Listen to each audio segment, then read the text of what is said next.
Well, in our first video on simplifying kids' toys, we boxed up a whole bunch of your kids' toys. And a really logical question that follows is, should your kids help you with this process? I have two simple questions to ask you to determine that answer coming up next.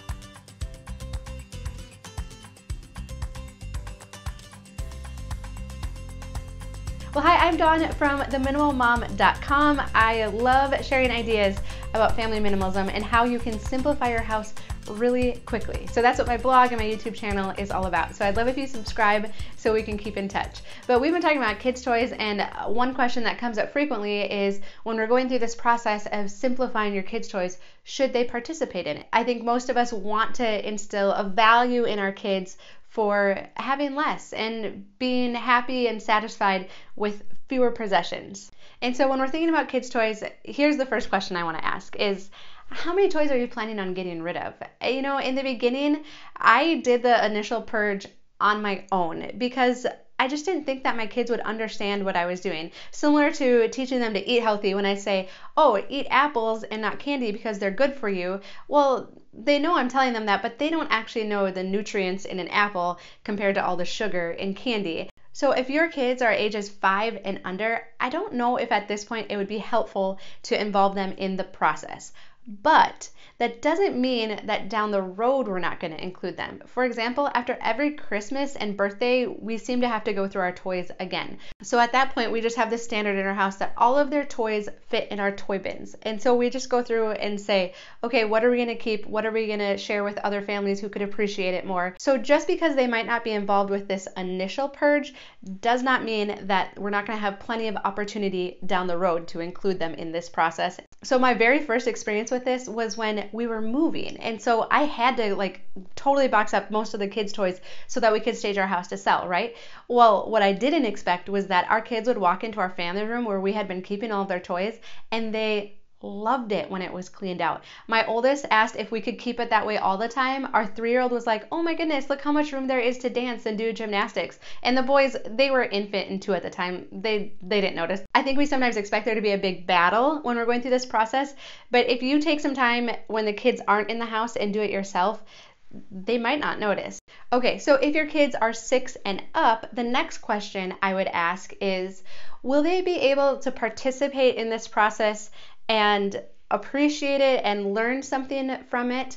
Or is there a good possibility that they're going to inhibit it, that it's just going to cause a lot of drama, that things aren't going to go well? And if it's going to block your progress and your ability to actually simplify their toys, then it might not be a good time to involve them. And again, like we said with the 5-year-olds and under, it doesn't mean that there aren't going to be opportunities down the road to involve them in this process and for them to develop appreciation for it. It might be good for them to experience what it feels like to have fewer toys, and then down the road, it will be easier for them to participate in this process. So it's not bad or wrong if we decide, I just don't know if they can handle it right now.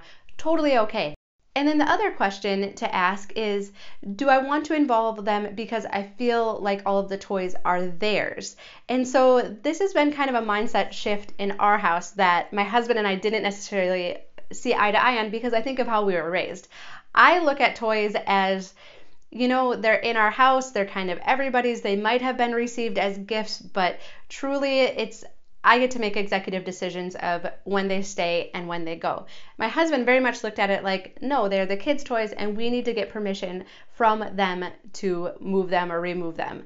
And so this has been a little bit of a process for us, but the analogy I like to make is that it's kind of like if my mom gave my kids a bag of candy or cookies, just because it's theirs does not mean that I just let them sit down and eat it all. I still feel like it's my job to moderate it and to distribute it as I see fit. And I think toys are the same way. It is really hard for our kids to enjoy and appreciate their toys if they get them all at once. They feel overwhelmed by them. So just because these toys may be theirs, I still think it's my job as a parent to help them enjoy them. And for me, that means boxing some of them up and not letting them have access to all of them all at once. So the one exception I do make to this though is if they purchase the toys with their own money. Our 8-year-old's getting to a point now where she has bought some of the things on her own.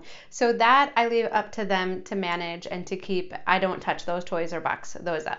Well, of course, here's my disclaimer. This isn't one size fits all, as with everything in parenting. So we make the best decisions that we can with the information we have at the time, right? So I hope you found something useful in this video, and leave a comment below. Let us know what works in your family and any tips or ideas that you have. A lot of people read through the comments to find helpful things as well. And coming up next in our toy video series, 3 ways to get your kids super excited about boxing up their own toys.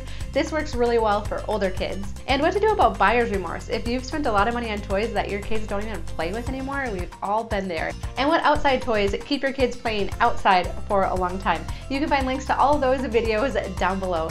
The best compliment that you can give us is a thumbs up. Be sure to subscribe so that we can keep in touch when new videos are released. And like I said, leave a comment below about what works well in your house or experiences you've had with simplifying your kids' toys.